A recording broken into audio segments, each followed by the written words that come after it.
গাজীপুরে হাসনাত আবদুল্লাহর ওপর হামলার ঘটনায় বিক্ষোভ, 2 জনকে আটক করেছে পুলিশ।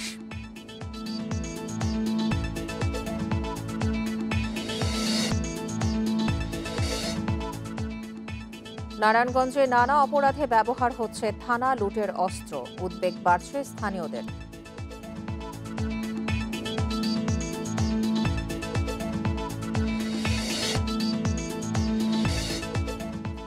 শাপলা চত্বরের ঘটনার সুষ্ঠু বিচার চান হেফাজত নেতারা, এখনো চূড়ান্ত হয়নি নিহতদের তালিকা।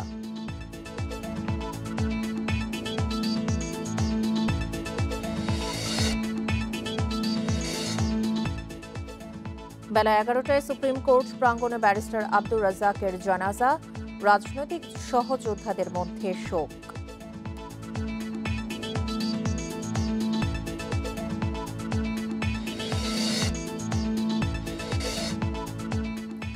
বিএসএফের বাঁধায় ফেনীর পরশুরামে বল্লামুখা বাঁধের সংস্কার ব্যাহত, বিজিবির পাহারায় চলছে কাজ।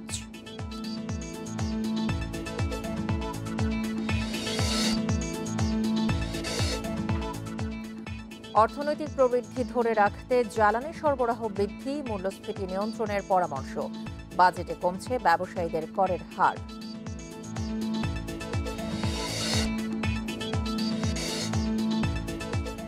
ভারতের সাথে বিরোধ নিয়ে নিরাপত্তা পরিষদকে জানাবে পাকিস্তান। পাকিস্তানে চেনাব নদীর পানি প্রবাহ বন্ধ করেছে ভারত।